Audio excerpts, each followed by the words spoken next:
turns exactly like mine.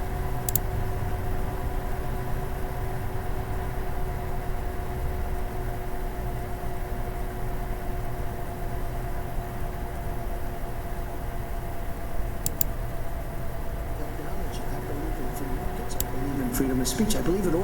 This is a Fox 10 News Alert.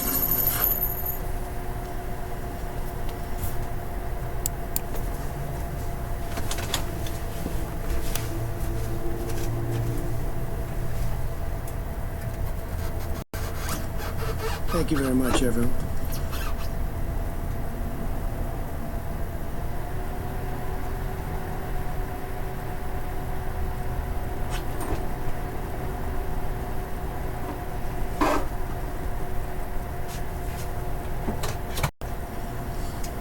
Are you a citizen of the United States of America?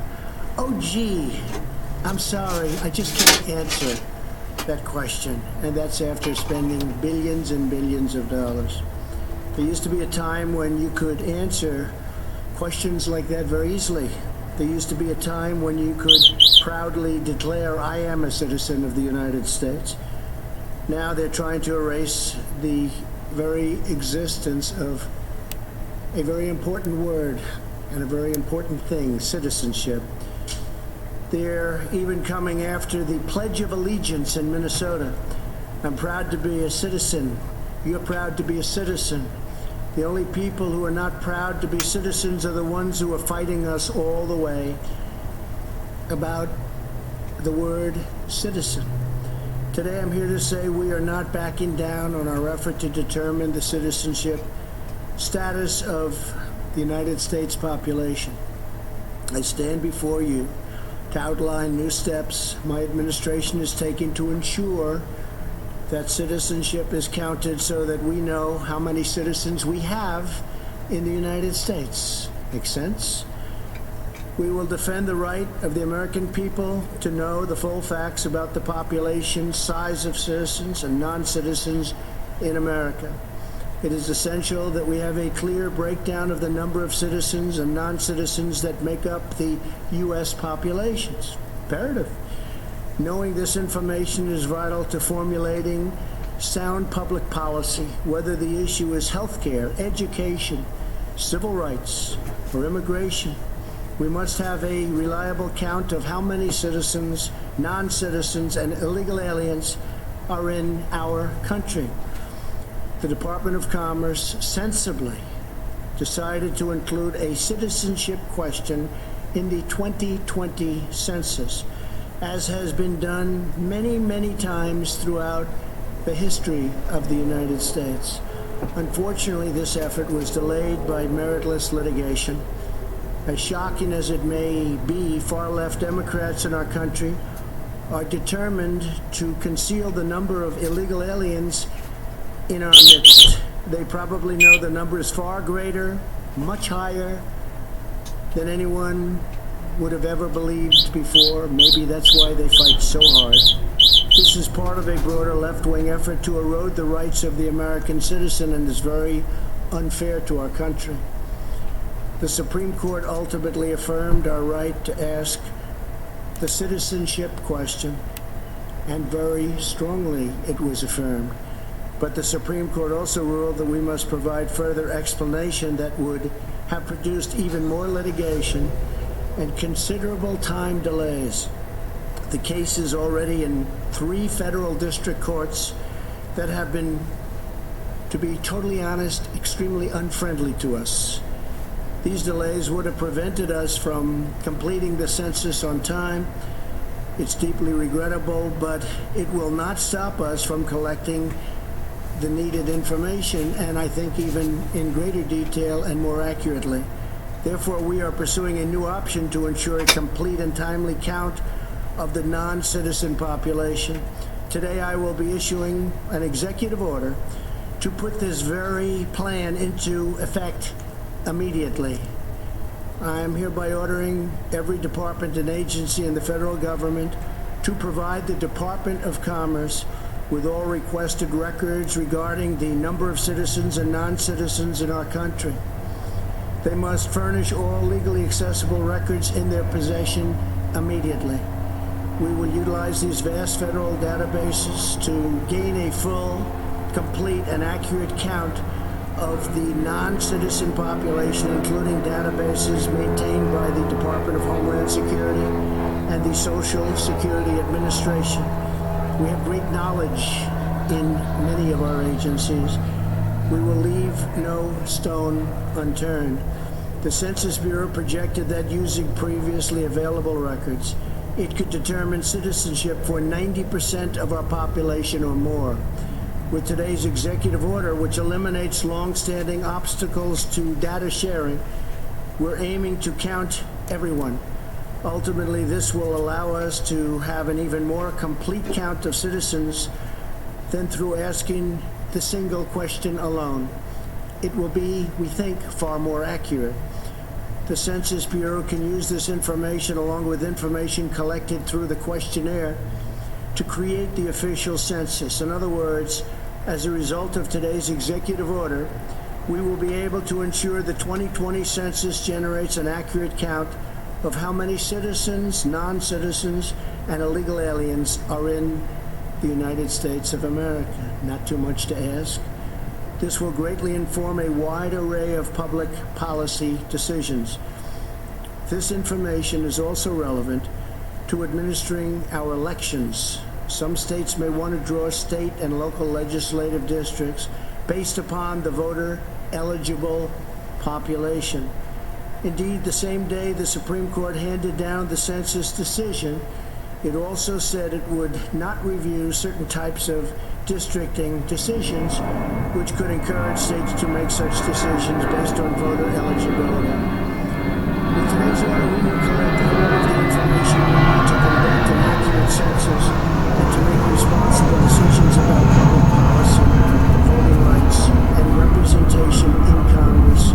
In everything we do, we will faithfully represent the people of the United States of America. I would like now to introduce Attorney General Bill Barr to the podium. Thank you. Thank you, Bill.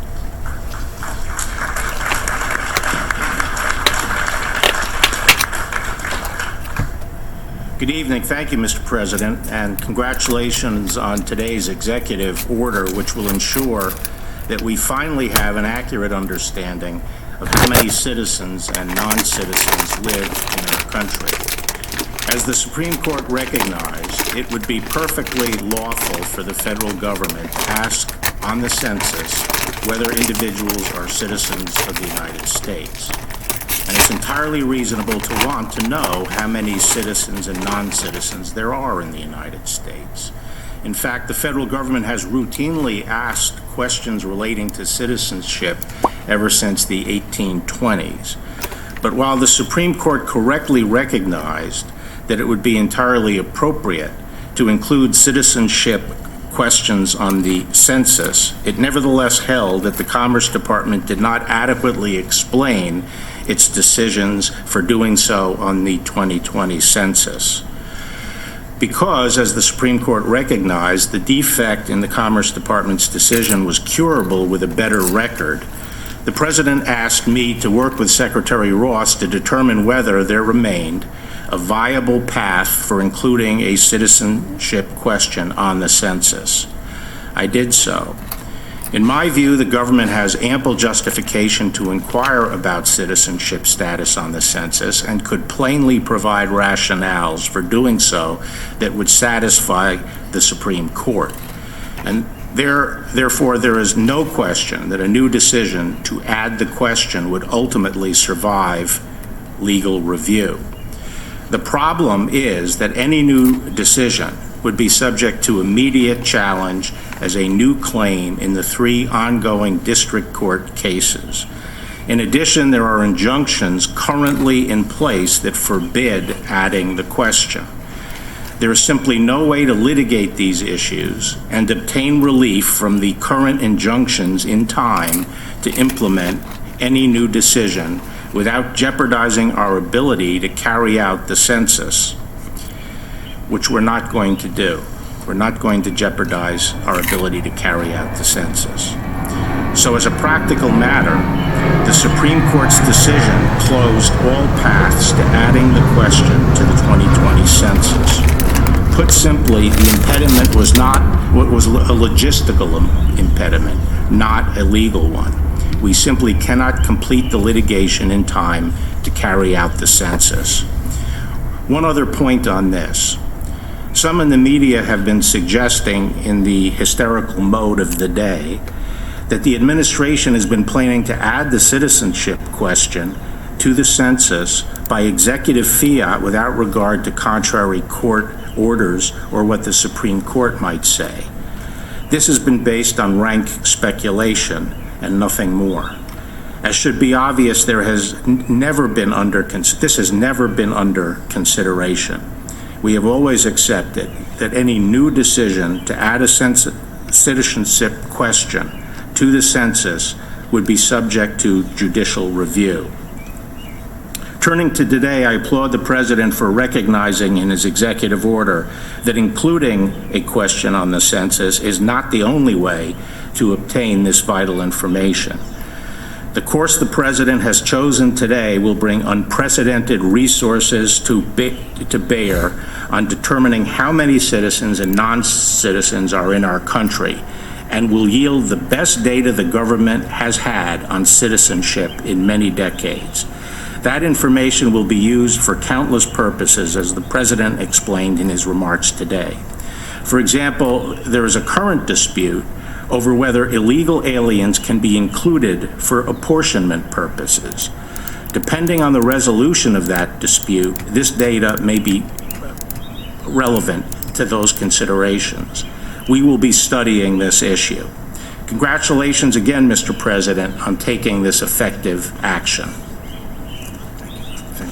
Thank you very much, everybody. Thank you, Bill. Thank you very much.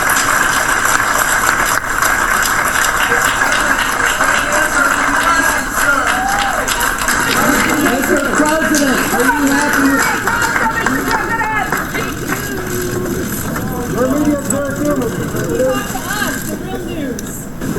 Don't be sad. Don't be sad. No, I'm just saying. This is a group of people who are eager for demonic possession. And you're a journalist, right? This isn't journalism. This isn't journalism. Now in the White House. Threatening me in the White House. You were a punk. You're not a journalist. You're a punk. Go home.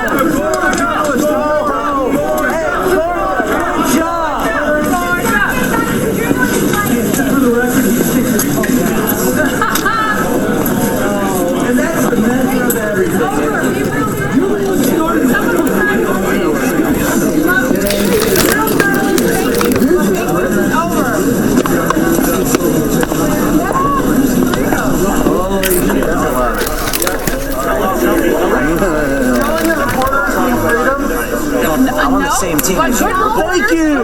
We're both journalists, man. We're both investigative reporters. All I ask is, do your job. Just don't attack the character of people who are trying to do this. I'm not attacking anybody. Because we're on the same team. I'm just asking questions. We're on the same team. You don't have a disagreement. And I respect you guys. Just don't attack the character. Hey, don't dance and we're fine. We're all journalists. We're on the same team. I agree with that. Took questions from us, saved an extra hour. You didn't have to, because we're citizen journalists and we respect you guys. But you got to stop reporting fake news. None of us want to.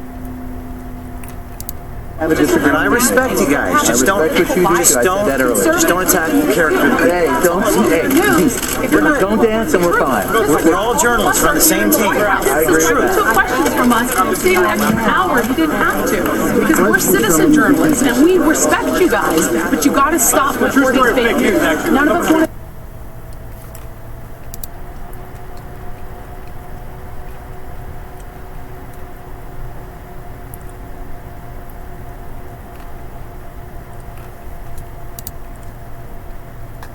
Traditionally, we think of cyclic cosmology models as implying the current expansion of the universe will reverse, recollapse under its own weight,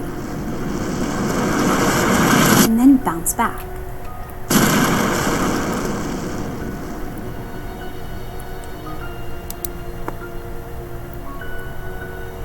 But is it possible?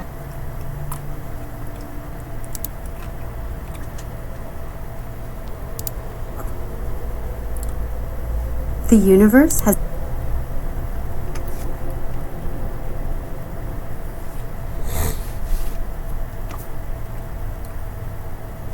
Don't do that. You'll make people mad. You're not, empowered to say that. Why am I discussing this?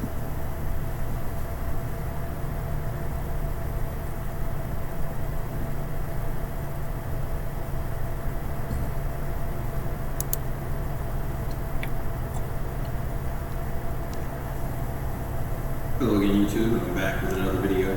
And in this video here, I show you the beginnings of my some upgrades that I'm going to do to my solar installation. And what this is, these are ultra capacitors. They're Maxwell ultra capacitors. They're 3,000 farads each, and they're in series, and they're 2.7 volts each. So if you put them in series, it's 12 of them, and that'll equal about 32.4 volts, and also about 250 farads, because the more you add capacitors in series, you lose some overall capacitance. So each one of these is 3,000 farads. So if you take 3,000 and you divide that by 12, you'll get about 250. Now, I'm putting it inside of an enclosure. Also, what I got is, these are protection circuits, protection circuit boards. And essentially, they perform two functions. The first function is to keep the capacitors from being overvoltaged, meaning, keeps it from each one of the cells. It keeps them balanced, basically. This is a balancing circuit, and it keeps the cells from being overvoltaged. And also, it has another purpose as well, is to, when the capacitors are not being used, the resistors on the board will gradually drain the capacitor. And I also have another 150 amp switch, and this will act as a circuit breaker and a switch to turn to safely energize the circuit. I've got, this is a basic voltage meter to let me know how many volts are in the capacitor bank. And each one of these capacitors is tied together with this particular strapping plate. And this is an aluminum strapping plate with about 50 mega ohms of resistance. I had to go to Lowe's to get the end nuts here. This is an M12 1.75 nut. That's M12 1.75, and you have to, it has to fit specifically to this particular capacitor. So if you go to Lowe's, you have to make sure you get the right one. So right now, I'm going to put it into this metal enclosure. I'm going to repurpose it. And I've got to figure out a way to mount the capacitor inside of the bank. And I'm going to utilize some 4-gauge wire to connect it up to the bus bars. And what I've got around here is just some Gorilla Tape, just to kind of keep them in line in a certain configuration so that I can get them inside of the box. And these protection circuits, I have 6 of them. And they'll have to be mounted a certain way as well. Okay, all right, take care of your tube, and I'll get back with you when I can.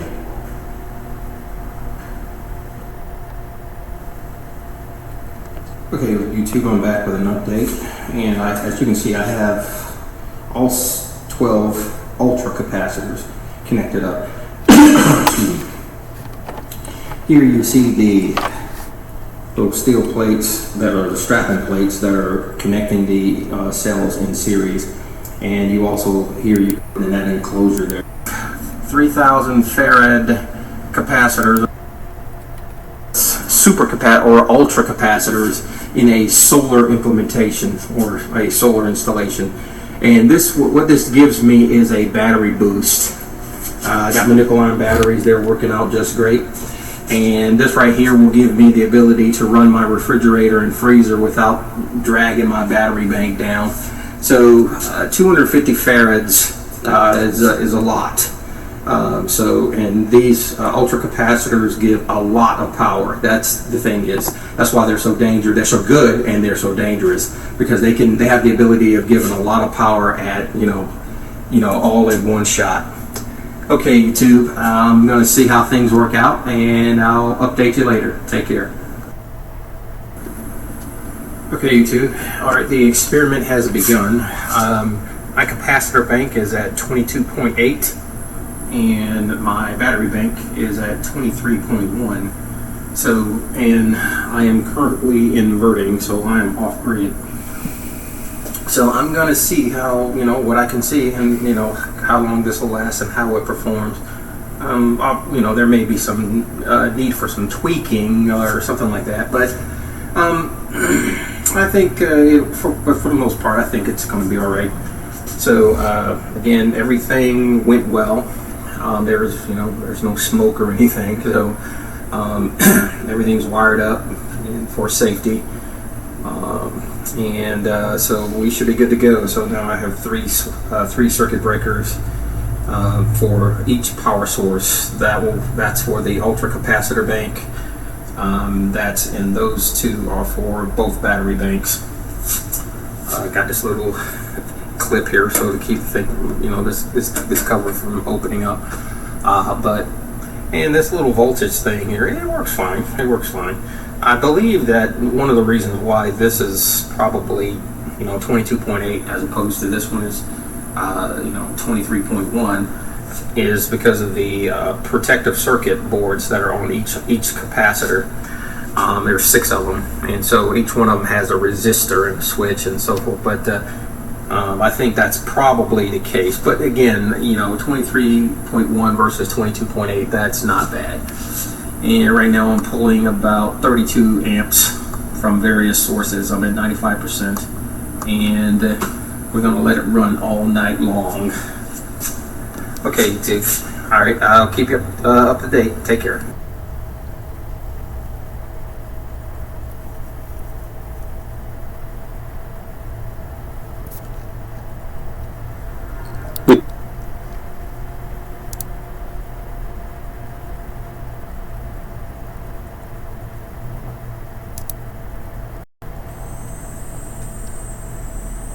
Hello again, YouTube, and I'm back with another video here. And in this video, this is just like an update to my current setup as far as with my my ultra capacitor battery replacement that I did a couple of years ago. It's been running for well over 2 years now, and the only issues I've ever had was loose connections. Right there, I had a loose connection, but so I did what I needed to do to kind of tighten up the connections. Over here you can see basically a circuit breaker, not a circuit breaker, but just a switch. That's all it is, to either disconnect or reconnect the battery. And so as you can see, it's it's still there, it's fine. Also, I'm still using my E85, and it's been running for well over 2 years, well over I'd say between maybe 4 or 5 years, I don't know. It's been a long time. I put this thing on when my vehicle was at like 50, maybe a little over 50,000 miles, if that, and now it's well over 100,000 miles. And after years of travel, it's still running fine. My ultra capacitor, you can see right there I have a circuit breaker, and over there I have a kind of like a battery, backup battery to kind of keep my ultra capacitors topped off. Keep them from self-discharging. But the key thing is it's been running for over 2 years. It's fine. Essentially, this is what it looks like. I got it. This is my spare that I built. To kind of give you folks an idea what it looks like. This cell right here, this red just indicates that this is a positive, negative, positive, and how you see how it rolls, just like any other battery or any type of circuit. Negative, positive, and then negative again. And I've got these two connection points right there. Right on top is a, I don't know if this thing will focus. But these are balancing circuit boards, to keep it from being over any individual cell from being overcharged and stuff like that. And so this entire unit here is inside of that box, and I've been using it for 2 years. And so, hello, welcome to NeoScribe. We've all seen the headlines: graphene batteries that charge 5 times faster, solid-state batteries with 3 times the capacity. There's so many news stories about storage technology. First,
Hi guys, so in this video I'm going to show you how to charge the Maxwell supercapacitors.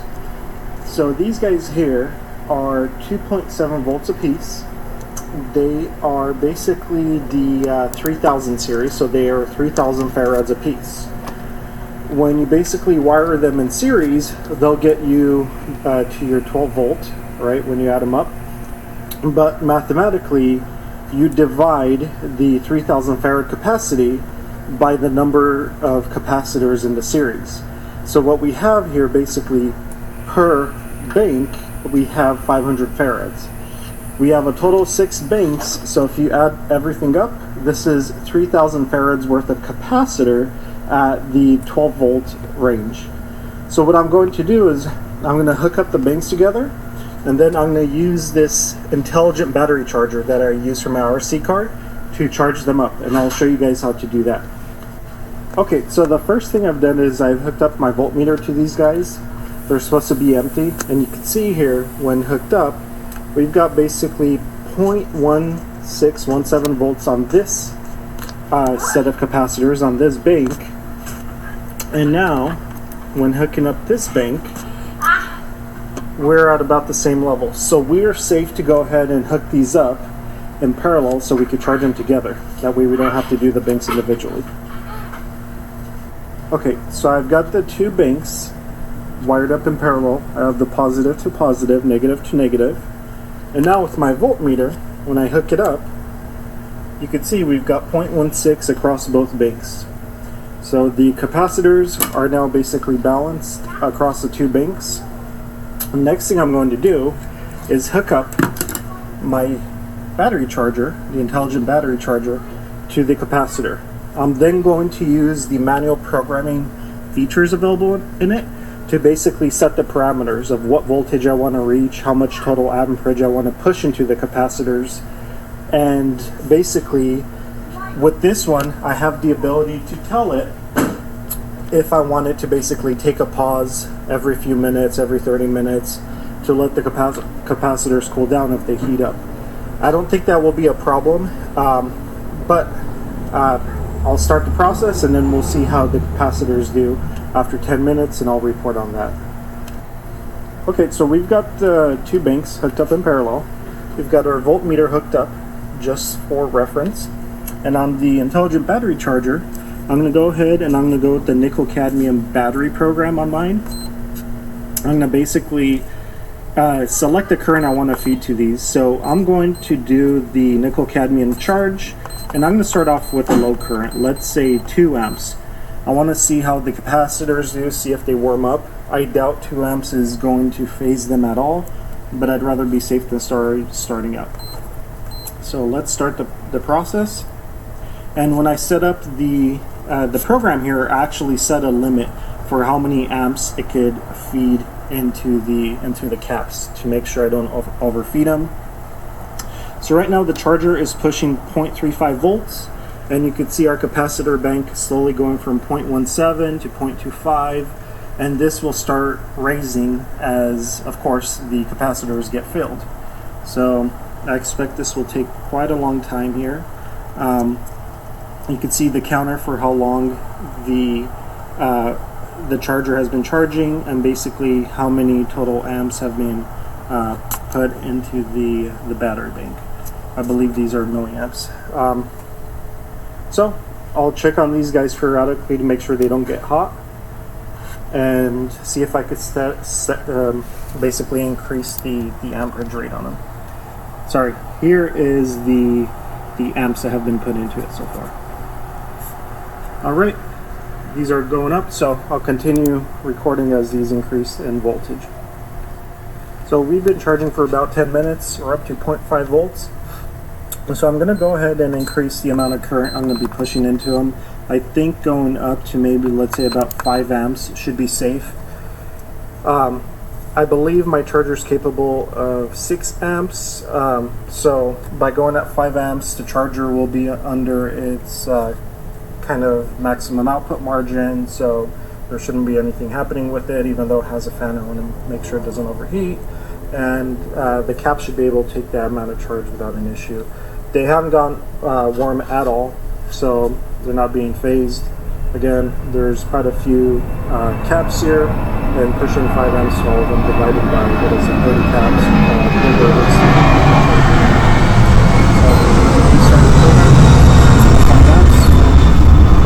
Battery check, and now we're pushing 5 amps. You can see it's now pushing at 1.09 volts, and the caps are at 0.6. So it's really trying to get that juice in there by increasing the voltage to push that much more amperage through. So hopefully this will speed up the process significantly, but I'll keep an eye on them again, and hopefully these get charged up within a few hours. Okay, so public service announcement. I'm assuming if you're watching this video, you know exactly what these supercapacitors are and what they're for. These banks are basically going in a highest fuel car audio application, and they're going to be paired with lithium batteries. So, this service announcement is, if you don't know what these are, do not mess with them. Their ability to charge and discharge at incredible rates is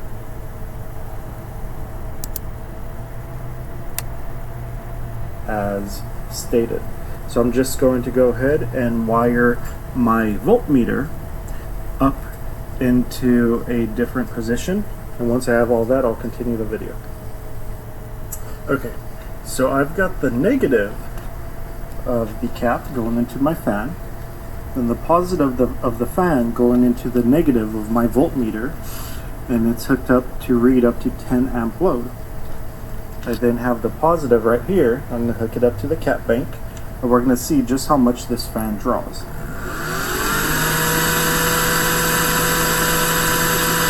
So we've got 1.1 amp draw at 13 volts.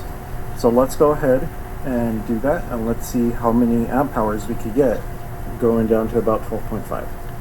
Alright, let's get this show going. We're starting at about 12.85 volts at 1.1 amp load. Let's see.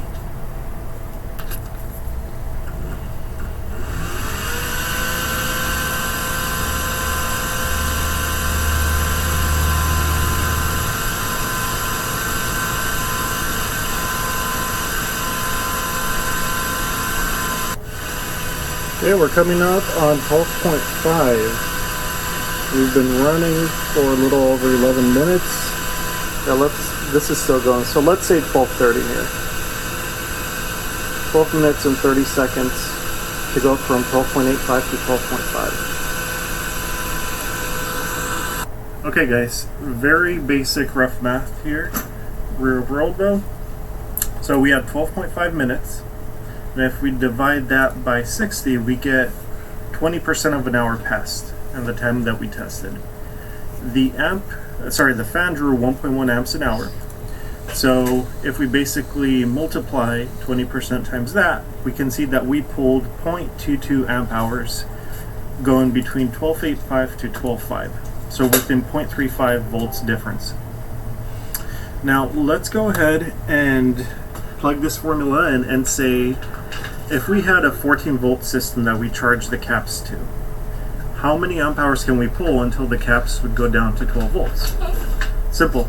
Doing the math, we can see that we could pull 1.3 amp hours from these caps going from 14 volts down to 12 volts. Straightforward, based on our fan test. Okay, so now let's look at the math outside of our real world test. The formula says that for a given farad, in this case 3,000 farads our bank, we could do 3,000 amps for an entire second and go from 1 volt down to another. So in this case, if we want to go down from 14 volts down to 12 volts, we have to do this for 2 seconds. So the way this works is we basically have 2 seconds, and then we divide that by 60 seconds times 60 minutes in an hour. So this gives us the percentage of seconds, 2 seconds within an hour. We then multiply that by our 3,000, which is 3,000 amps per second, and we see that according to the 100% efficient formula, we should get 1.66 amp hours going down from 14 volts to to 12 volts according to the formula. So our rear roll test and the formula are off slightly. Again, we had resistance in our circuit because the fan, of course, isn't 100% efficient. We have resistance happening, but overall, we're pretty accurate.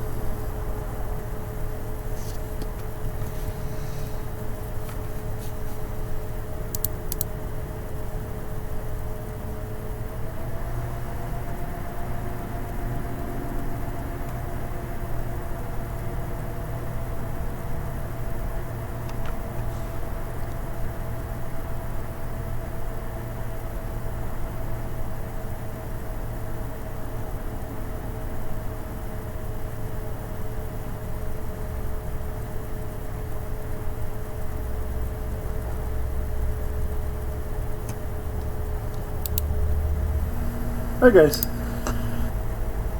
So, you remember, so they're messing with the caucuses again. Watch your mouth. Okay, so now the caucuses favored progressives. They favored, all the caucus states favored Bernie in 2016.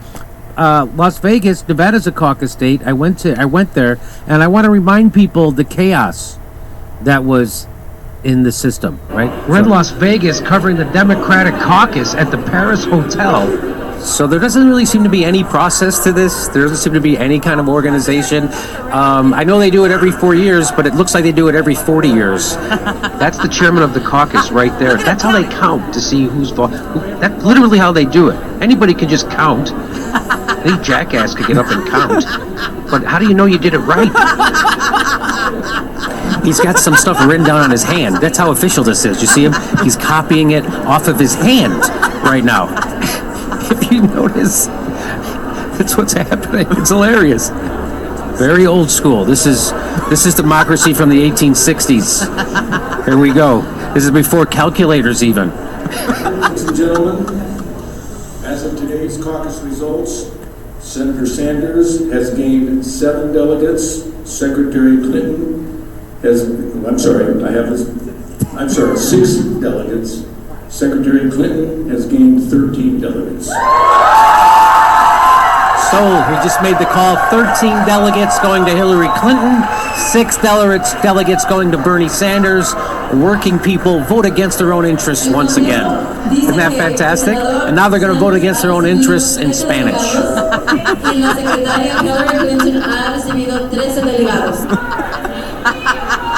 We all thought it was over until we realized the chairman of the caucus made 2 huge mistakes. One, he forgot to nominate the delegates that would go to the state convention, and 2, he let people caucus who weren't registered, and they were starting to register after the caucus. Here he is freaking out when he realizes the mistakes. He's screaming, damn it, because he forgot to tell him, and it's going to be screwed up.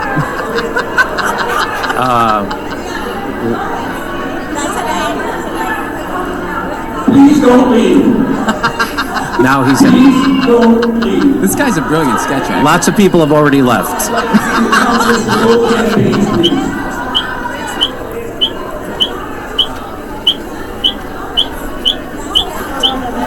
You see how organized it is.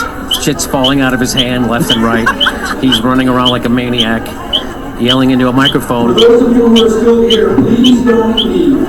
We need, and this is my error, we did not select who the delegates would be. So if your caucus wants to nominate you as a delegate, please let me know and I have the form for you to fill out. This is amazing that he didn't tell the people to nominate their delegates. People started leaving and he didn't tell them to stop until after a lot of them had already left and he saw it. This is kind of crazy. I could totally see how these results could be easily invalidated by lots of people. Show the room left. This is what's left of the room. There was a full room. They're supposed to select delegates, and he forgot to tell them. So now there's no delegates elected, and everyone's gone. And I just wanted, just a side note, from start to finish, the worst communication by a group leader I've ever seen in my life. Could not believe how poorly all the instructions were communicated, what was going on was being communicated to the people. Who'd have thought that the guy who wrote the results of the caucus down on his hand would also screw up the entire event. This is my era. This is my era.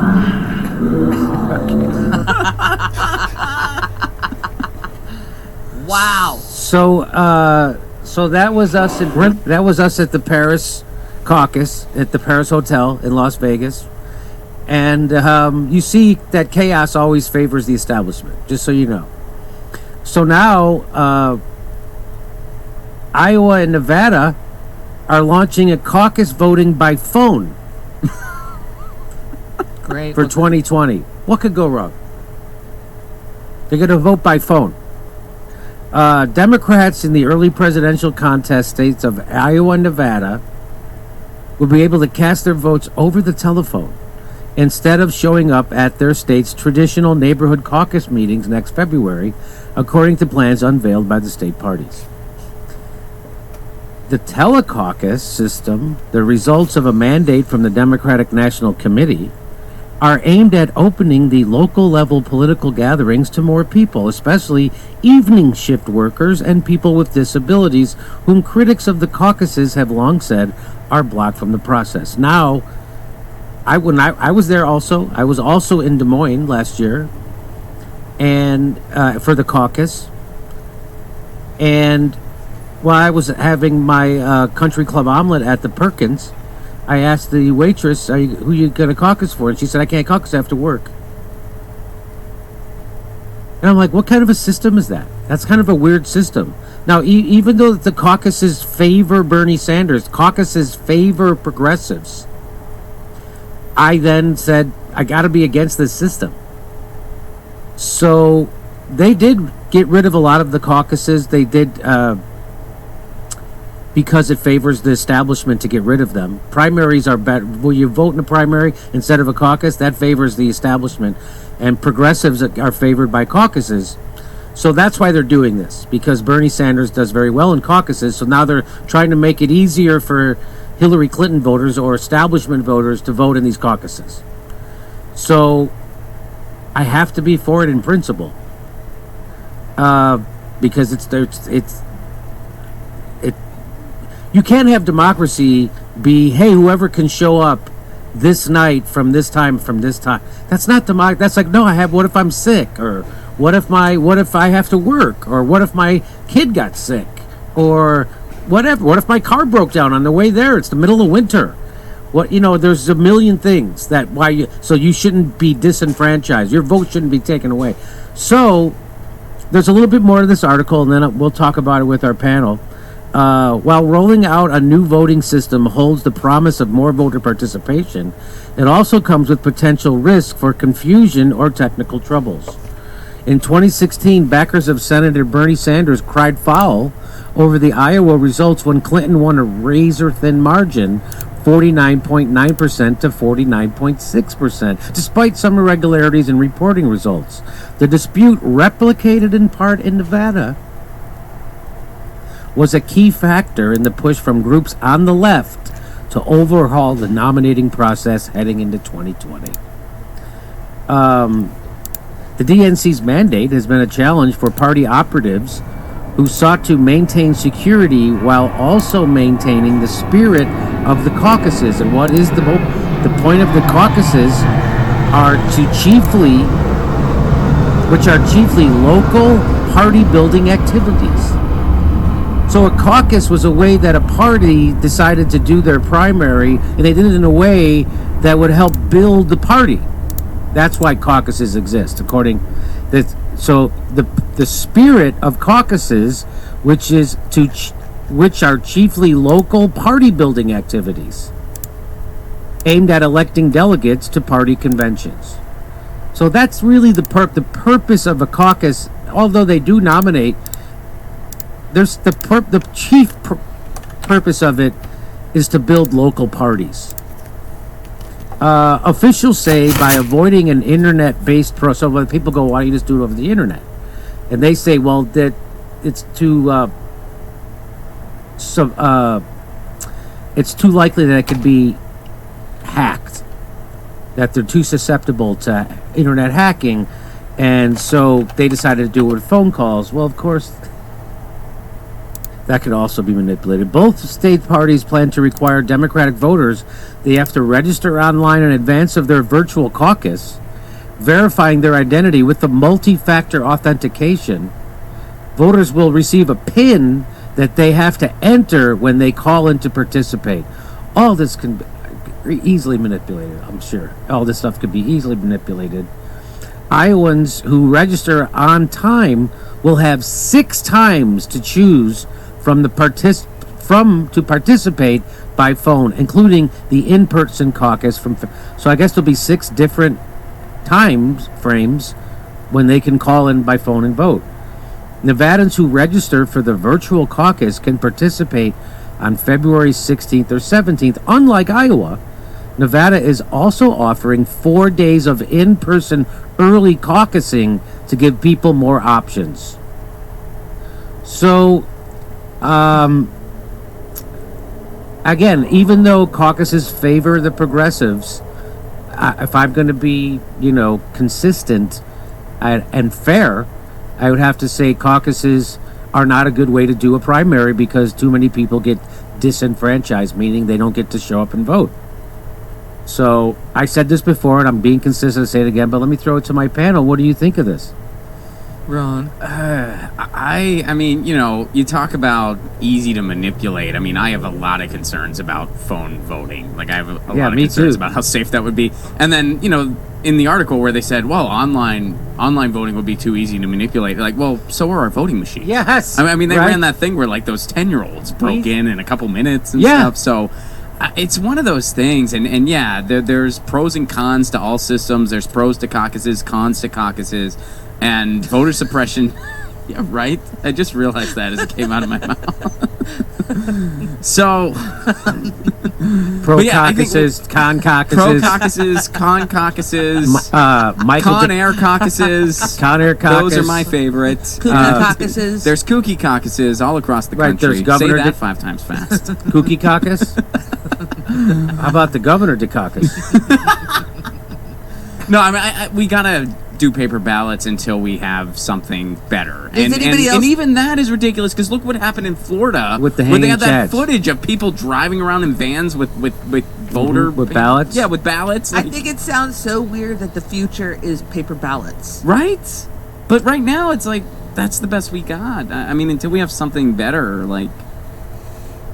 Well, I think that's I'd the best we rather got. just have white farm owners make the call for president. That would be the way to go, right? Wait, yeah. Well, landowners. Yeah, white. That's who should be voting. I mean, make it so much renters forget it. I can't believe renters get to vote. Right? Right? Have you ever thought Come about on. I think about that when I'm in line. I'm like, it's not fair I get to do this. I really shouldn't be doing this right now. Okay, so. Well, can I say, Lisa Mojica, she mentioned Dolores Huerta and Harry Reid somehow help with voter intimidation of casino workers. They let them caucus where they work. Yeah. But. Yeah. That's, so even if they don't live in the district where they work, they can caucus in that district. Right. But, that's just that's a fraction of the population there. You are correct. And so who does the caucus really, what is the, Republicans don't caucus. So why Democrats do this? What is the end result that we don't really get a pick? I don't understand what caucusing is. Gentlemen? Well, I did it in Washington State, and it's basically like, yeah, I mean, it was a hell of a party, and everybody got laid. No, it's you gather and you kind of like somebody speaks for whichever candidate they like best. So I did it in 08 in Washington State because I lived there at the time.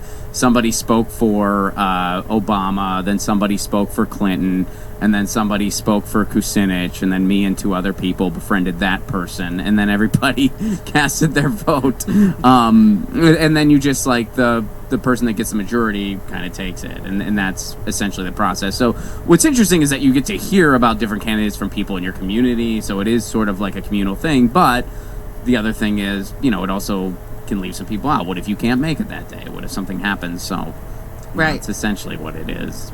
I don't understand. Yes, I get the process, It just doesn't seem that it's going to ultimately serve the people. In theory, maybe in a smaller community, but now with larger populations, I just don't see the usefulness of it. It seems confusing. Well, it's the same thing that happens on election days, where it's like people can't get to the polls, they can't go, like they're working a shift or whatever. I mean, it's. And then people will say, "Well, they could have mailed it in." Right. Yeah.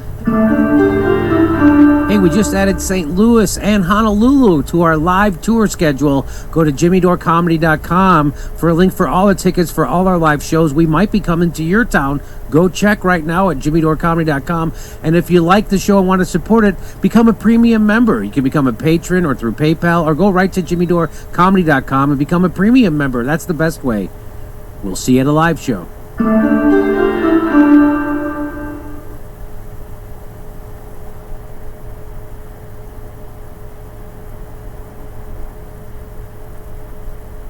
We begin with these new clashes over the Mueller hearings, now 1 week away as of tonight.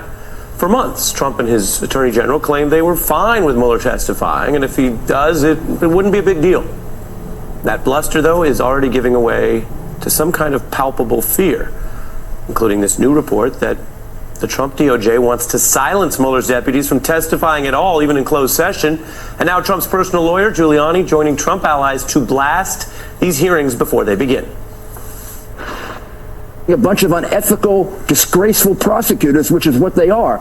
And all this lionizing of Mueller is disgraceful. He was a hitman. When it comes to Mr. Mueller's testimony, I think we've got a lot of questions about bias, about how he assembled his team. I think we also want to know why he flipped the expectation that Americans are innocent until proven guilty. I think he's going to have a tough time Wednesday. It's not going to go the way the media thinks. Mr. Mayor, good to see you. I doubt it, and it'd be very interesting to see if he does another stumbling and bumbling. Another stumbling and bumbling. Now, Rudy Giuliani himself has been criticized for bumbling legal presentations. Right there, he's opening a new line of attack on Mueller's demeanor. Others making vague aspersions about Mueller's team and their independence. And it's not just a PR battle. The story I just mentioned is important. Privately, Trump's DOJ has been now exposed for trying to derail the planned testimony from some of Mueller's deputies, trying to block two of them, who have already agreed to speak with lawmakers behind closed doors. New York Times here reporting the DOJ has instructed these two men not to appear, and they don't even work at the DOJ anymore, which means they probably cannot be legally forced to stay quiet. But this reporting notes a chilling effect when the DOJ tells longtime employees to be quiet. Now, this story has not yet gotten a ton of attention, and there's, first of all, a lot going on, and second, this is playing out in secret lobbying, in private, backroom DC skirmishes. Think about what it suggests tonight. There can be valid reasons to argue some officials should not testify in public hearings. Security concerns, classified material. And that's when there are debates about tackling topics in closed session. In fact, Bob Mueller himself has repeatedly told Congress he prefers to take on certain items in private session. That's something we found he said repeatedly in the 60 different congressional hearings he's done over his long career, which we scoured for clues on next week's hearing. But tonight we actually have something different. It's Donald Trump's handpicked attorney general trying to prevent testimony that is explicitly, carefully slated for this private session with the very members of Congress, like the Intelligence Committee, who have the highest clearance to handle secret information. If this sounds bad, that's because it looks bad. The DOJ trying to stop private testimony, raising questions 1 week out from these hearings. First, obviously, what are they afraid of? If these Mueller prosecutors, think about this, I'm just going to say it in English. These were the people that this same Justice Department trusted to handle the most sensitive evidence for years of this probe, to interrogate and arrest and lead to the imprisonment of people. They handled all of that. And now the same DOJ says they can't be trusted to talk to authorized members of our government? Suspicious. Now, the Trump administration isn't saying much about their angle here. If they had a public defense, I would, as I do, I would report it to you. And interestingly, the Democrats in Congress leading the hearings, they're not saying much either. Have Mueller's deputies agreed to come and testify in closed session? They have agreed to meet with our committee in closed session, and I'm not going to get into specifics. May very well be his deputies. And do you know how many of them it would be if it's going to be not Mueller, but rather his deputies? Probably 1 or 2. And which ones? I'm not going to say the names. I knew you weren't, I could tell, but I have to ask. Now, those same committee chairs do say they're not going to be intimidated out of the plan. Of course, the Attorney General, Bob Barr, does not want Mueller to testify. He doesn't want to be contradicted in his lies and misrepresentations. I'm sure he would be thrilled if his misrepresentations were the last word, but we're determined to make sure that's not the case, and we look forward to Mr. Mueller's testimony. So take it all together tonight, 1 week out. These Democratic chairmen, they sound pretty confident. The Trump administration sounds a little shook.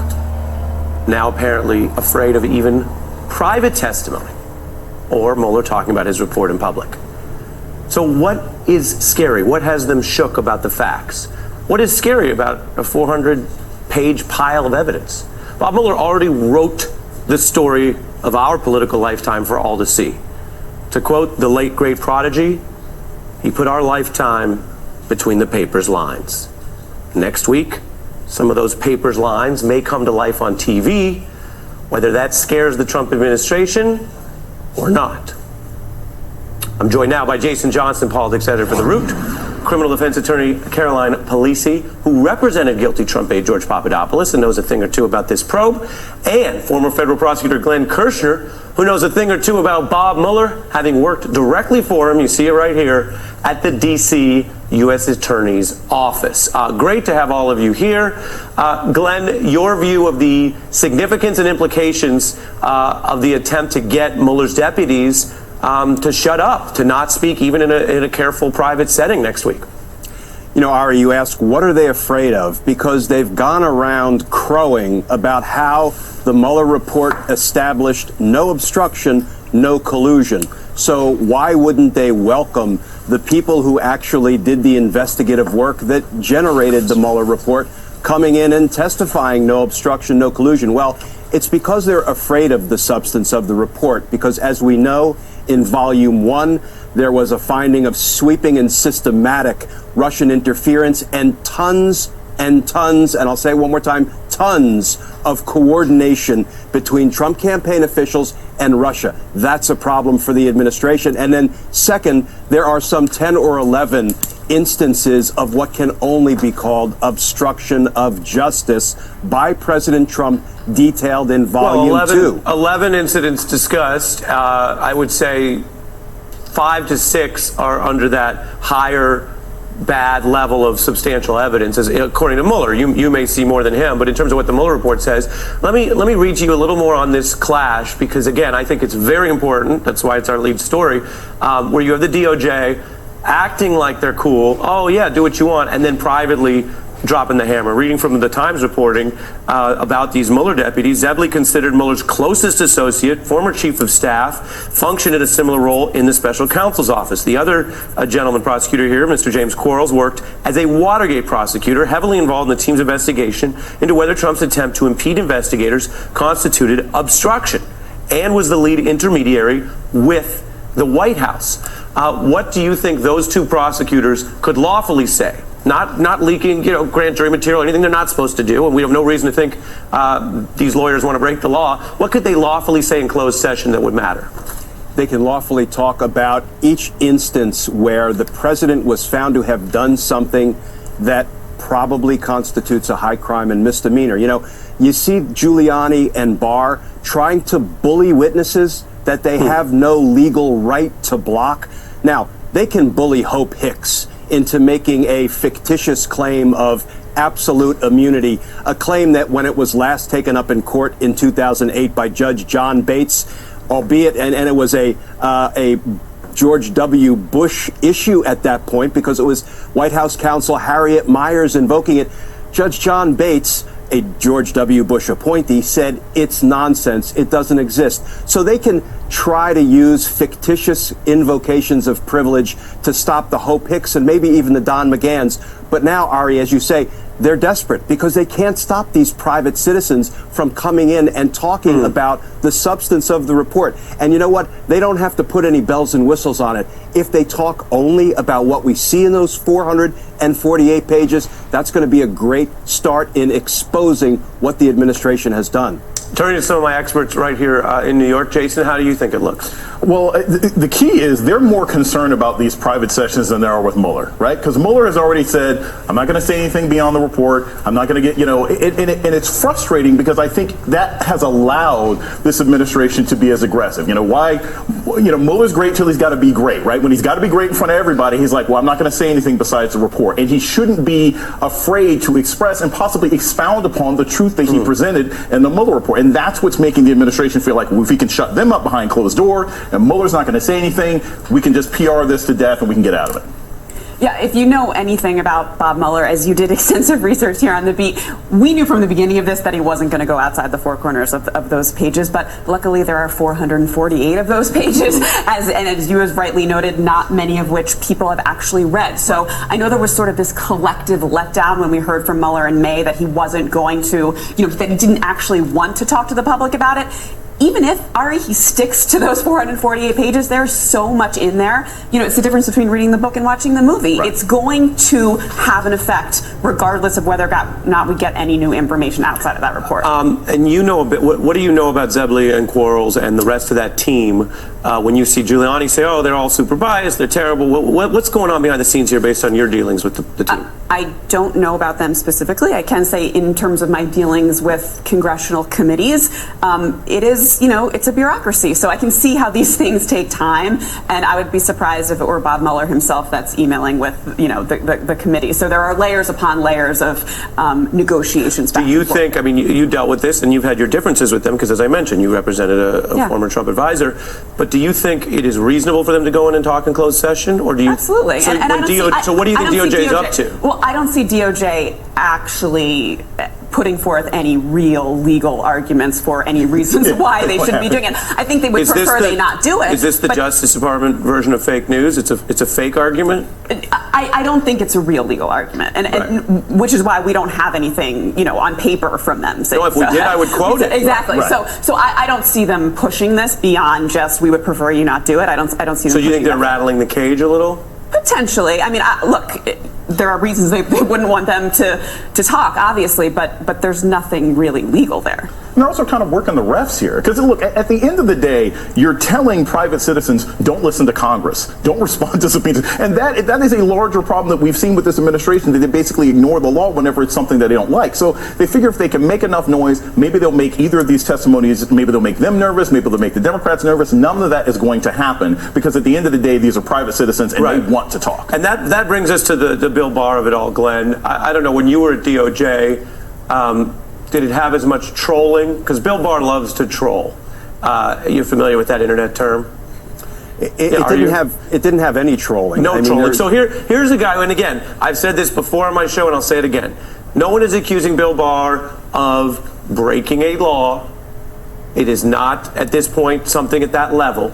But he very clearly hijacked a very serious legal process to make a spectacle of his version of events, to override the serious independent investigation that occurred. A lot of people are critical of that, including people that were formerly quite supportive of his credentials. And here is Bill Barr, that's why I say it's a troll. Here is Bill Barr, Mr. 4-page summary, out there taking a shot, a little, neck shot at Mueller before this thing starts, accusing him and the Congress of making the spectacle, which is very trolly. Take a look. I don't think that serves any purpose, dragging Bob Mueller up, if he in fact is going to stick to the report.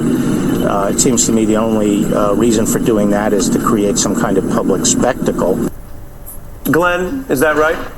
Yeah, well, this is the same Bill Barr who said maybe a month ago, I have no problem with Bob Mueller coming in and testifying about his investigation, his findings, and his conclusions. So Barr is becoming about as consistent as Donald Trump. Barr is also the person that in one breath says, I'm going to recuse from an investigation, and then turns around and says, nah, just kidding, I'm not going to recuse. So, he really is becoming less and less credible and reliable. And, you know, he's doing harm to the department, and I think he's an embarrassment to the people that are working for him. Hey, I'm Ari Melber from MSNBC. You can see more of our videos right here, or better yet, subscribe to our YouTube channel below. You could have been anywhere in the world, but you're here with us, and we appreciate that.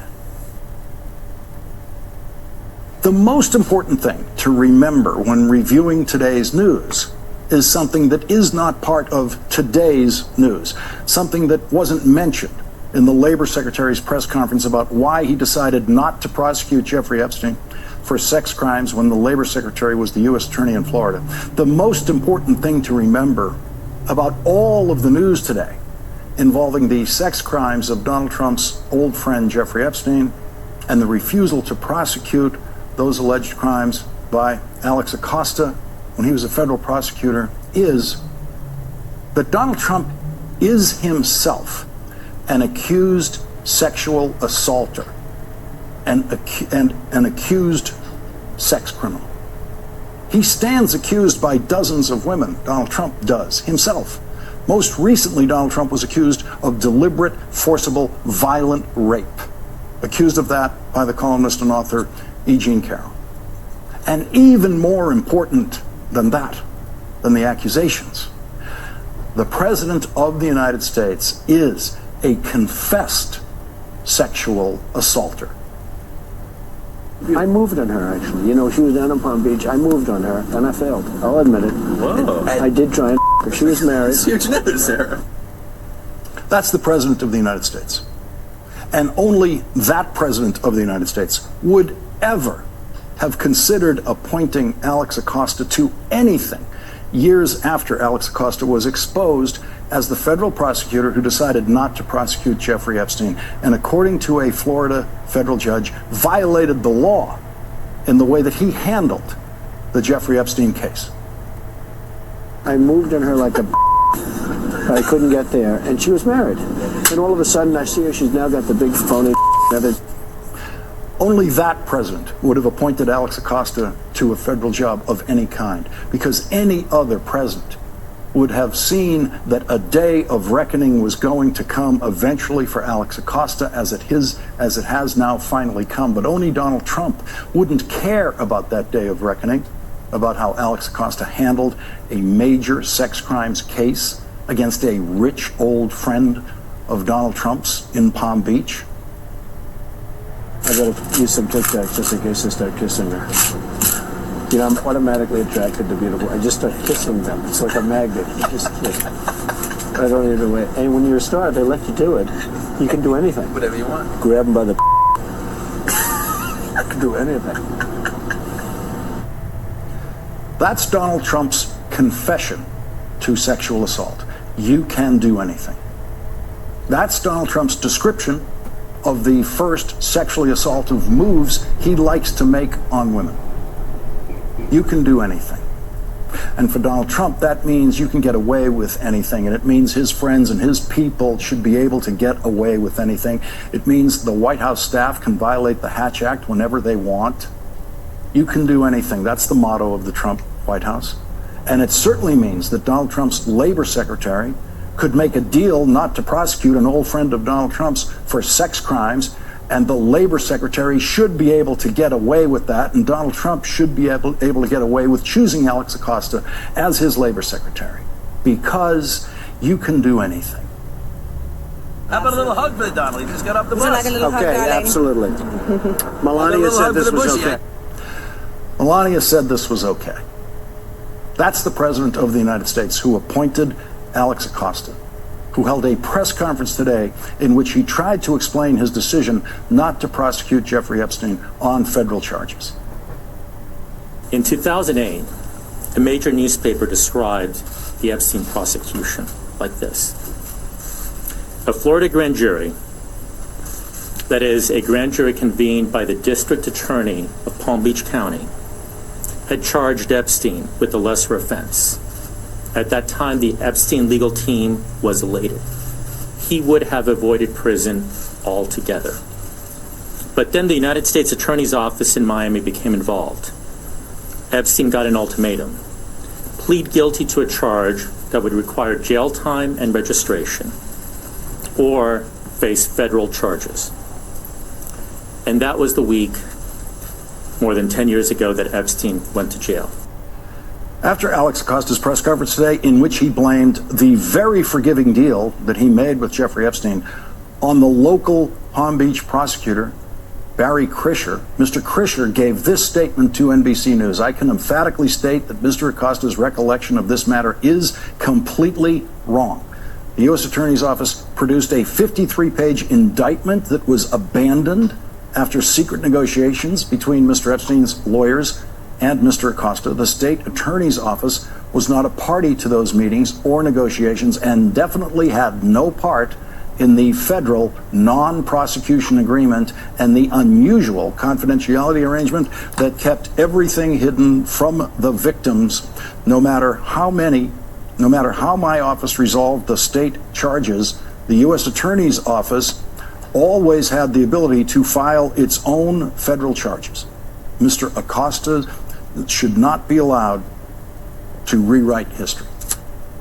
Barry Krischer's statement makes the central element of Alex Acosta's defense today untrue. The State Attorney's Office was not a party to those meetings or negotiations and definitely had no part in the federal non-prosecution agreement. If that is true, that demolishes everything that Alex Acosta said today. Alex Acosta was asked about a private meeting he had with one of Jeffrey Epstein's defense lawyers, a meeting that many legal observers are calling improper and unethical. The meeting that was alleged was a breakfast meeting that took place after the agreement was negotiated, not before. The agreement was signed in September. After the agreement was negotiated, one of Epstein's attorneys asked for a meeting, asked for a hearing. I was giving a speech. I was staying at a hotel. I agreed to have a brief meeting, I believe at 7 a.m. Rather than open the office, I spoke with that attorney. The Miami Herald reporter who exposed that meeting, Julie Brown, said this after that press conference today. He talked about the meeting and how the deal had been signed by the meeting, time of the meeting, that October meeting. Well, yes, there was a piece of paper that was signed, but they were still really in the thick of negotiations, and they were certainly still talking about, there was a follow-up letter from one of Epstein's lawyers that went to Mr. Acosta that said, thank you very much for your agreement to keep this all secret. And it was clear that that part of the agreement was discussed at that meeting, where that he had called some kind of false facts or fake news kind of thing about that meeting. Well, the reality was their negotiations were still going through all the way through till June when he finally pled because he appealed to the Justice Department. There were all kinds of talks still going on after the initial signing of that agreement. Katie Rogers of the New York Times asked Alex Acosta if he was confident that the president would continue to support him. I'm doing my job. If at some point the president decides that I am not the best person to do this job, I respect that. That is his choice. I serve at the pleasure of the president. He serves at the pleasure of a president who is an admitted sexual assaulter. Donald Trump is the only president in history who could find pleasure in having Alex Acosta in his cabinet. Leading off our discussion tonight are Carol Lam, a former U.S. attorney for the Southern District of California and a former San Diego Superior Court judge. Barbara McQuaid is with us. She's a former U.S. attorney for the Eastern District of Michigan and an MSNBC legal contributor.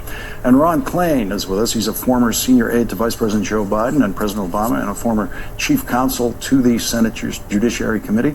And Barbara McQuaid, I want to start with you on this, with your experience as a federal prosecutor, where you were listening to a former U.S. attorney up there today explaining his decision not to prosecute someone in a major sex crimes case. What was your reaction to the totality of what you heard? Yeah, I'm ordinarily reluctant to criticize decisions by a fellow prosecutor because I know that cases can be complicated. There can be all kinds of reasons that you might make a decision. But there are some things he said today that just did not ring true. I mean, one is the idea that he was somehow bound by what the state court prosecutor was doing, that because the state court prosecutor was going to charge a very low offense, that somehow it was on him to come in and rescue that case. And as the prosecutor has now stated, they were in no way bound together. He certainly could have filed his own 53-count indictment without regard to anything that the state court prosecutor was doing. I thought his answers were inadequate about the secrecy of the agreement. He had some tortured logic about protecting the credibility of the victims in case they should become witnesses if the deal should fall apart. That strikes me as no reason to violate the Crime Victims' Rights Act. Finally, I also thought his answer was inadequate when he talked about this provision that granted immunity to any potential co-conspirators. All he said is, well, our focus was on the top player. That clause could apply to anyone in the world, and to include it without specifying names. They specified names, but then they also said, and any potential co-conspirator will not be prosecuted, and we're suspending the grand jury. That language is so wide you could drive a truck through it, and it makes me wonder whether there wasn't somebody else that they were seeking to protect with that language. Carolyn, the whole time, I think many of us were listening to this press conference, and the whole thing is being blamed on the local Florida state prosecutor. We're all kind of wondering, well, what's the local Florida prosecutor going to say? And pretty much right after that press conference is over, he issues a written statement saying all of that is untrue. Yeah, that's not a great situation when you've just had a press conference and then the person who you said was, really the person you were addressing here comes forward and says you've completely misstated what happened. And, the best case scenario for Alex Acosta coming out of that press conference was that he ran essentially a bungled investigation, because he was congratulating the Southern District of New York for bringing additional charges based on what he said was new evidence. Well, the Southern District of New York indicted Epstein for events that took place partly in Florida from 2002 to 2005. Those facts existed at the time Acosta's office was running their investigation. So to have entered into a non-prosecution agreement and then a dozen years later say, well, we're so happy that another district has done what we should have done 12 years ago, but we are blameless, as Barbara said, just doesn't ring quite right. Ron Klain, we are here tonight discussing this because this is Donald Trump's world. This is the only president of the United States who, in the vetting process for his labor secretary, would have discovered this, and they did. It was discussed by the vetters in the vetting process. And this history for Alex Acosta was perfectly okay for Donald Trump. Yeah, I think, Lawrence, that's the key point here. The biggest news is that there's no news here at all in some respects. This was known that Mr. Acosta had bungled this case, that a federal judge had said he had violated the law in not notifying the victims about his decision, that there was information about his sweetheart deal with Mr. Epstein and his lawyers, and Donald Trump went ahead and nominated him anyway, and the majority of the Senate Republicans confirmed him anyway. And by the way, not just for any job, Mr. Acosta is now the senior federal official in charge of most of our anti-human trafficking programs. So we have a person who turned the other way on the trafficking of young girls, being in charge of now enforcing the laws that protect many young women in the workforce from these kinds of trafficking things. So, the only thing worse than putting Alex Acosta in charge of the Labor Department is the fact that we sit here tonight and Alex Acosta is still in charge of the Labor Department, and Donald Trump seems uninclined to do anything about it. Barbara McQuaid, what did you make of his answer and his defense for his one-on-one meeting with one of the Jeffrey Epstein lawyers? I don't know. He did point out that the agreement had been signed in September, and that meeting occurred in October. He made, quite a point of that therefore that meant it could not have had anything to do with the agreement whatsoever. But I think, as the reporter has pointed out from the Miami Herald, what they were discussing there wasn't the substance of the agreement itself, but the secrecy of it, of keeping it secret, of not informing the victims, of filing it in Miami instead of Palm Beach, where the victims reside. And so I don't know that I was satisfied by his answer there. Just because the meeting occurred after the formal document was signed doesn't mean that they didn't discuss things that might have been improper. And it really does seem odd to have a meeting like this to discuss the substance of a case without the line prosecutors who are assigned to the case being present and involved in that discussion. Carol, it seems to me if you're a U.S. attorney, you don't want to be in a meeting like that alone because you want today or any time in the future to have your witnesses to come forward, the other assistant U.S. attorneys who were in the room with you to say, well, this is what happened in the meeting. Yep. I just can't, I'm stunned that a U.S. attorney would do a one-on-one meeting out of the office with a lawyer in a defense lawyer, highly controversial case like this. It's a very, very dangerous thing to do, and in fact, in my office, I had a policy against ever doing that for two reasons. One, you always want to have the line prosecutor there to make sure that what you're being told by the defense attorney is true with respect to what has happened in the case, and as you mentioned, you don't want to finish that meeting and have the defense attorney go out and tell your line prosecutor as well. The U.S. attorney told me that, we could do this, and then your line prosecutors are left without much recourse because they weren't at the meeting. So the fact that such a meeting took place, whatever the subject matter, that's the problem. The line prosecutors don't know exactly what was discussed there, and that's a very dangerous thing to do. Ron Clay, the House Oversight Committee now wants to hear from Alex Acosta. Alex Acosta presumably doesn't want to testify to Congress again during his entire career as Labor Secretary. So what happens next? Well, what happens is I think that he's going to need Attorney General Barr to invent some special, secret, wonderful, amazing privilege that prevents the Secretary of Labor from having testified before Congress. Because if he comes before Congress, he is going to be exposed for not just his horrible judgment in this case, but for all the lies he's now told about it, for all the misleading statements he's made about it. I don't see how he possibly survives that hearing. And indeed, I think if that hearing stays on the books, my guess is that Secretary Acosta may reconsider his position and resign before he has to testify before Congress about the events he discussed today. Carol Lam, Barbara McQuaid, Ron Klain, thank you all for starting us off tonight on this important subject. Really appreciate it. Thanks for checking out our YouTube channel. Subscribe by clicking on the button below for more from The Last Word and the rest of MSNBC. The Mueller hearings begin in 6 days, featuring Bob Mueller's testimony. But now there are new reports of a former Mueller staffer meeting with Congress today. Senior FBI official on Mueller's team meeting behind closed doors with House Intelligence Committee, according to CNN. Now, we have not confirmed this report, but it's especially interesting since the DOJ is trying to block other Mueller staff from closed-door meetings with the House. All this comes as Democrats uncorked 12 new subpoenas at key Trump officials, Chairman Nadler pursuing a who's who of Mueller witnesses, from guilty Trump aide Mike Flynn to Jared Kushner to John Kelly to Mueller's old boss, Rod Rosenstein, who is key because he supervised Mueller for most of this probe and then ultimately sided with Bill Barr's assertion that the Mueller report did not amount to obstruction by Trump.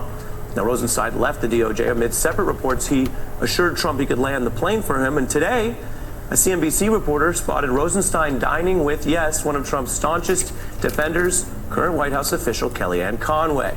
The two told the reporter they're friends, and the discussion was off the record. I'm joined by former Clinton Labor Secretary Robert Reich, author of The Common Good. He said Congress has a constitutional duty to impeach this president. Thanks for joining me. Well, Ari, there is a constitutional duty to certainly begin an impeachment inquiry. There's no question that this man, Donald Trump, is not going to be impeached in terms of removed from office because of the Senate Republicans. So I think that when and if Democrats actually begin this impeachment inquiry, the public ought to be very, very clear that it is for the purpose of exploring and revealing and the public understanding everything that was in the Mueller report and more. And so you have been around these Washington crises before. The Clinton administration dealt with its own investigation that went to, as you say, a somewhat similar outcome, right? A House of what you were talking about if it happened, which would be the House and the Senate not necessarily agreeing. When you look to Bob Mueller, who I know you know about, what do you expect him to say next week? And do you think it can move the needle in a world where everyone is so used to tweets and screaming and he's the opposite? Well, I expect very, very little fireworks. This is a man who actually is known for being the opposite of interesting. That is, he's going to, he's going to make this the most boring hearing you can imagine. Yep. And I doubt that any new news is going to come out of it. The needle is not going to be shifted. But, all right, as you were asking me that question, I was remembering back. I am old enough to remember in 1974 when the House was trying to consider whether to impeach or begin impeachment proceedings against Nixon, and there was a lot of division. Finally, the leadership in the House, the Democratic leadership, decided to authorize the Judiciary Committee to commence what they called then an impeachment investigation. And those words were very important because it wasn't an impeachment, it was an impeachment investigation. I think that may be the way of threading the needle here. You're not so old, Rob. No, I'm not that old. You're not that old. I'm not. No, I'm very, very young. I got someone here you may know who's also not so old, but he knows a thing or two about Watergate since you mentioned it. And that is Nick Ackerman, a former Watergate special prosecutor. Not so old. No, I'm just a young guy. No, we're very young. We're getting younger all the time. Gentlemen, take a listen to something that is older, which is the archive we pulled of all the different times that Bob Mueller has, as you both know, dealt with these hearings before. Let me put it like this before I play this archive. Bob Mueller has been through more high-stakes congressional hearings as a witness than many members of the current House of Representatives. I mean, there is a mismatch to that degree. Take a look. I hesitate to speculate because I have just a piece of the puzzle also. I would have to check to make absolutely certain. In every investigation, and particularly a fast-moving investigation, there are steps that are taken that may or may not work out. And it's very difficult to generalize or to reach some sort of understanding or make progress with that generalization.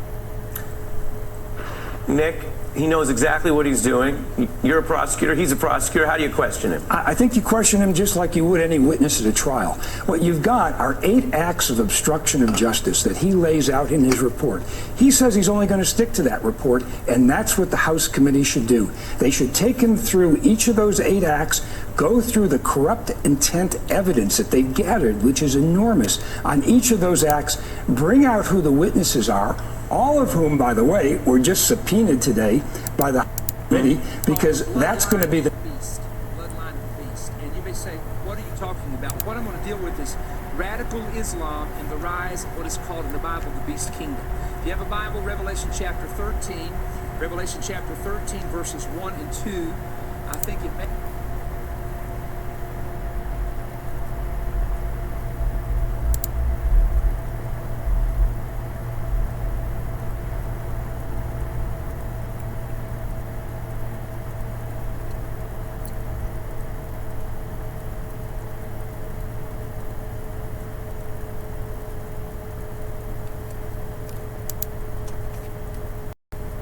Liftoff of the Space Shuttle Discovery with the Hubble Space Telescope. Before the Hubble Space Telescope launched in 1990, we didn't know how old the universe was. We had never seen another planet outside of our solar system. We didn't even know about dark energy. Hubble taught us a lot, but it can only see so far and in so much detail. To see farther, all the way back to the formation of the very first stars and galaxies, what's known as the universe's first light, we're going to need a bigger telescope. And that is exactly what started the largest, most expensive, and most challenging space engineering project humans have ever attempted, the James Webb Space Telescope. It's been over 30 years since work on this massive machine began, so when will it be ready? And how close are we to seeing the universe's first light?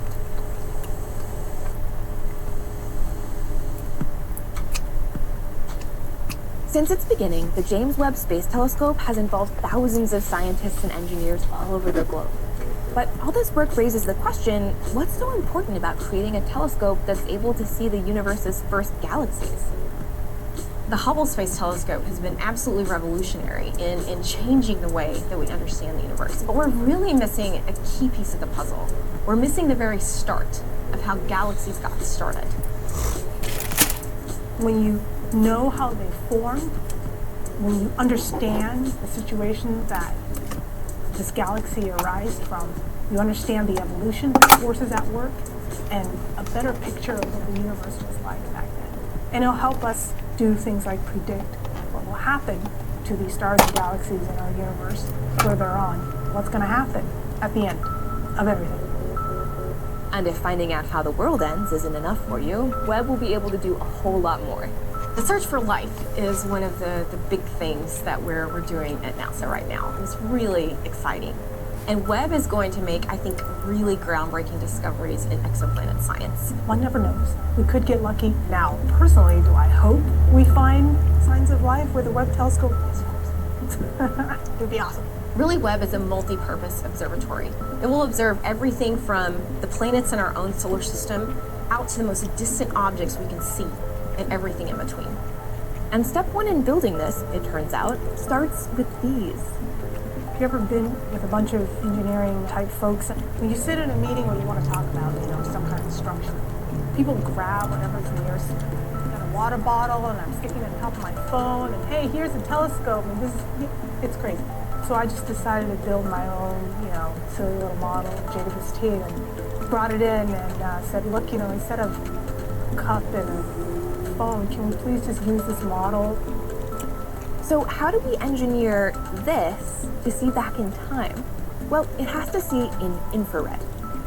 I'll let Dr. Strawn explain.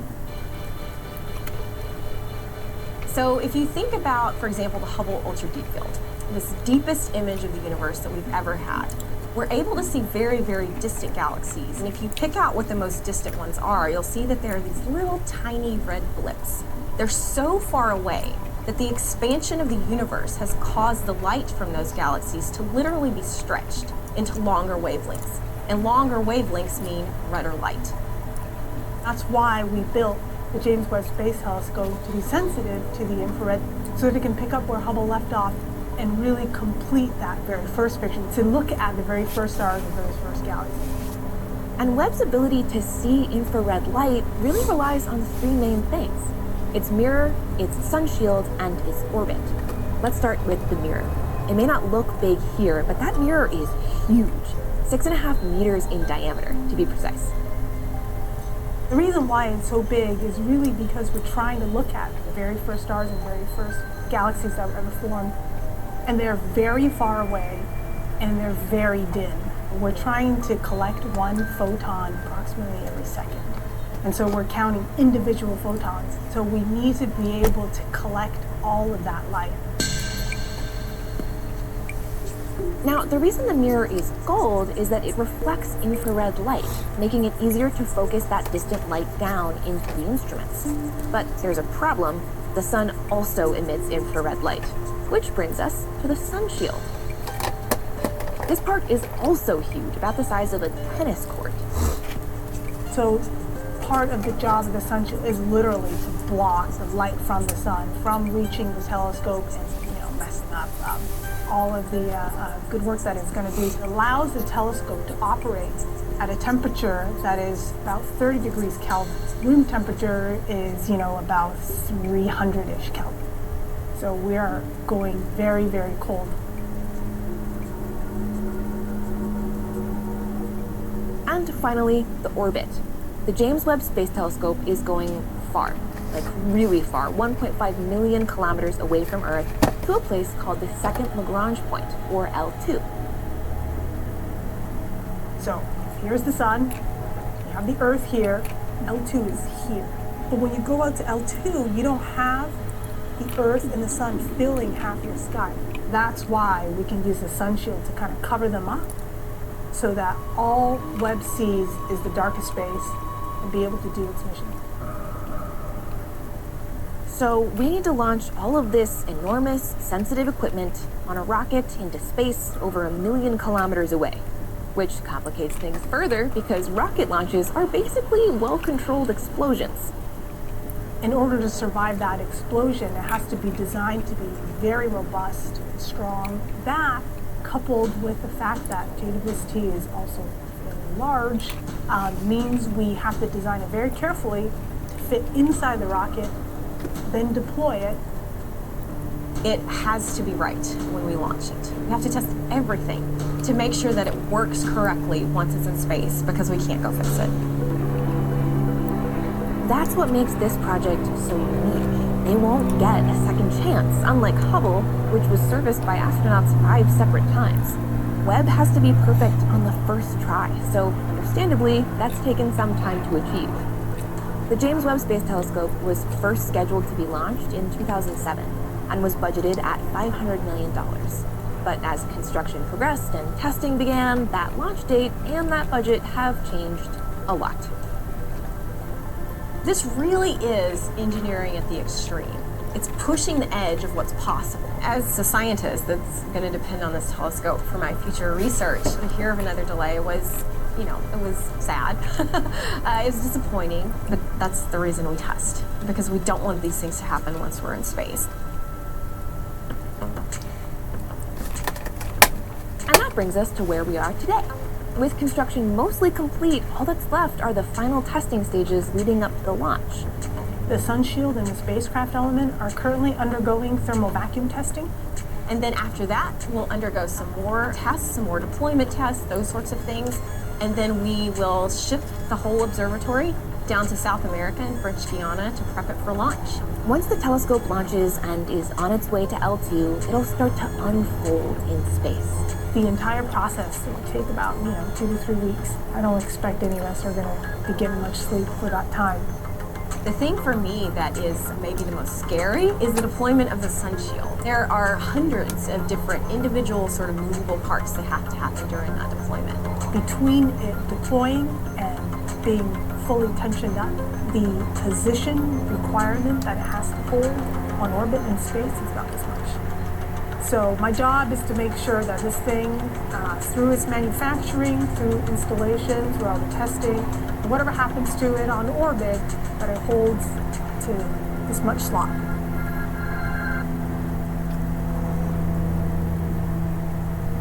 After the telescope is fully deployed, there's still a few key things we have to do. We're going to tweak the mirror in order to make it perfect. And then we have science instruments, cameras, and spectrographs that we turn on one at a time, and we bring those up to working order. So this whole process takes a few months after launch to get ready. Only then, after testing, launch, and deployment, can we discover the mysteries of our beginnings. So how close are we to seeing the universe's first light? Well, so JWST will be launching in spring of 2021. So about the summer to fall of 2021 is when we'll start getting those very first pictures, first light. Our current theories in astrophysics tell us that we should be able to see those first galaxies with Webb. Of course, we don't know yet. We won't know until we look. But if the theories are right, then I think we should see the very first galaxies something like a couple of years from now, after Webb is launched and starts taking its first data. Astronomy really gets to the heart of what it means to be human. It's asking these big questions that humans have always asked. Where do we come from?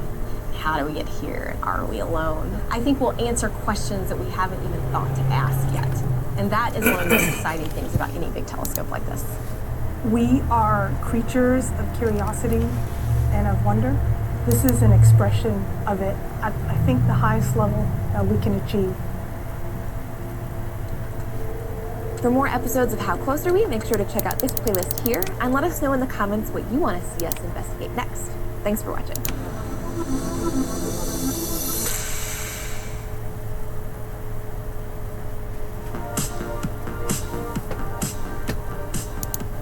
Do you ever get the urge to just build a new world, like from scratch? To rethink the unsustainable patterns that led to overcrowded cities, dwindling natural resources, and the dramatic impacts of climate change? Some say we should just cut our losses and move to Mars. After all, we're quickly running out of frontiers here on Earth. Except, of course, that salty one covering 70% of our planet. How close are we to living in the ocean?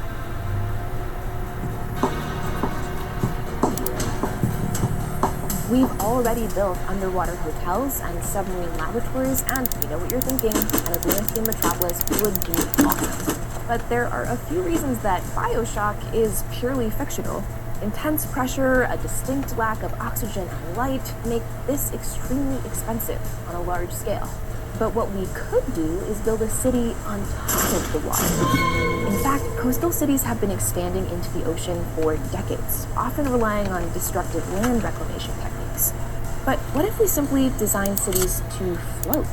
Floating villages exist all over the world, and over the past few decades, some wild ideas have surfaced for scaling that up. It's not about kind of a rarefied, resort-like, free government, totally independent world 200 miles off the shoreline. It's really about creating a working neighborhood that can sit within a protected harbor adjacent to a dense coastal city. 90% of the world's major cities are going to be dealing with the effects of sea level rise in the coming decades. As it begins to sweep our foundations away, could sea level rise finally provide the foundation needed for such an experiment? A company called Oceanics thinks so.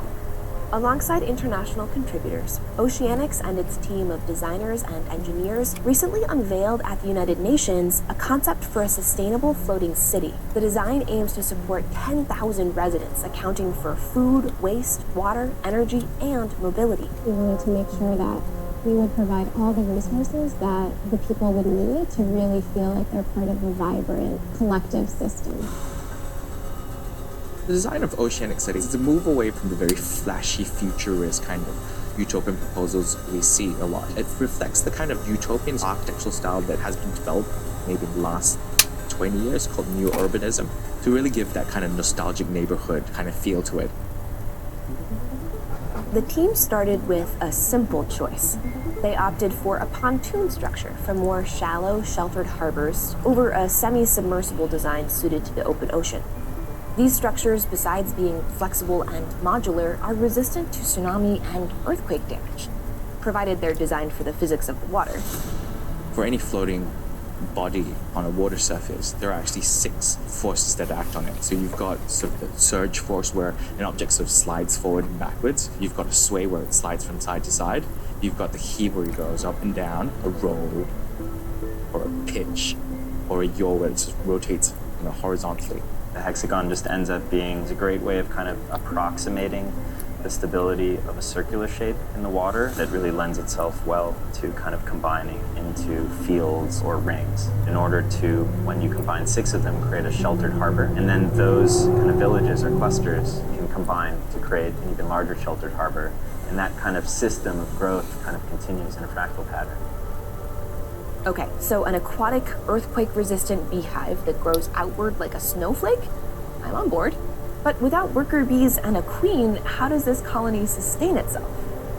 You could harness energy if you had a decent sort of wind source through sort of offshore wind turbines. There's also this technology called OTEC. And basically what it does is that it takes the differential between the surface temperature of the sea and deeper waters to drive coolant that creates an energy source.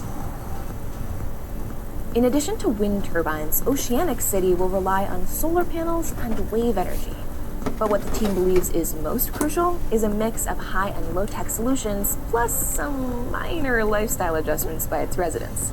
The plan is to embrace a plant-based diet. When you eliminate animals from a diet, we can, right off the bat, start saving our resources of land and water. We are relying on greenhouses, orchards, and also aquaponics and aeroponics systems, which will be used within the platforms. We are going to reduce the amount of waste we create by having reusable packaging throughout the island and have as little waste created as possible. We will recycle, we will reuse, and we will compost.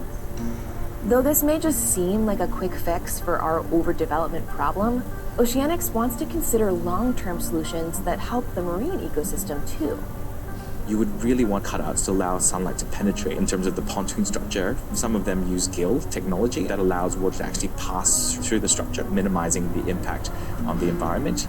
We're working with the Global Coral Reef Alliance on a technology called BioRock, which takes a steel cage, puts a very small amount of electricity into it, and that electrical charge helps attract mineral deposits, which then attract coral and marine life. By building up reefs in itself, acting as a kind of wave break, it can actually start to help dampen the effects of storm surge and waves and erosion on existing coastlines.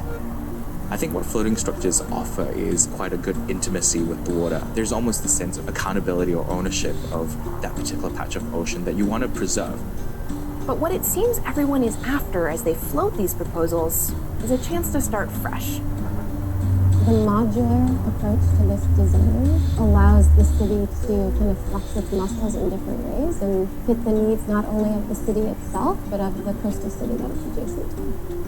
The lessons that we learn on the water, how we're growing food within a more compact footprint, how we're generating our energy, how we're dealing with our waste, are then lessons that can actually then be sort of exported back to land. But we won't immediately jump into a full-fledged city right off the bat. These projects could start out in a few different ways.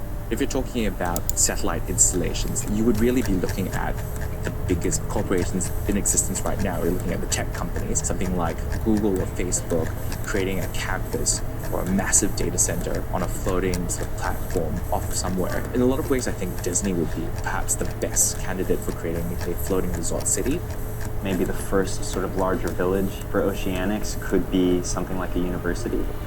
So, how close are we to living in the ocean? I think we're closer than you might think. Once we have a partnership with an interested city or state, we'll be able to pretty quickly get a first prototype in the water and really just build on it from there. We work on a lot of different kinds of climate change adaptation projects. So in the case of New York City, we have a really dense existing coastal neighborhood, but what the Oceanic City provides is a tool to adapt.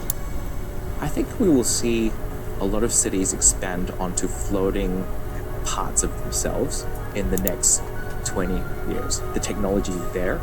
Let's try and make sure that we don't need for it to be so pressing before we actually create the structures. Let's create it in anticipation of the need that will come.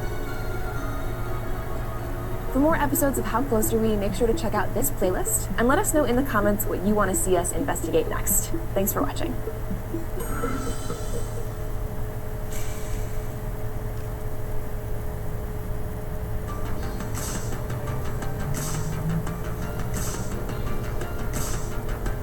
We've said it before and we'll say it again, brains are amazing. And we put some of the best of them to work devising incredible machines that can beat us at our own games, bring virtual worlds to life, perform quantum calculations, and exponentially expand what we're capable of as a species. But when we interact with those machines, sometimes it still looks like this. But imagine, it's date night, and you project a silent command across the room to turn on some mood music. Or imagine you're a paralyzed genius, but you can communicate effortlessly through a computer. Imagine you can write volumes without ever learning to type. How close are we to controlling machines with our minds? It's been said that humans have something of a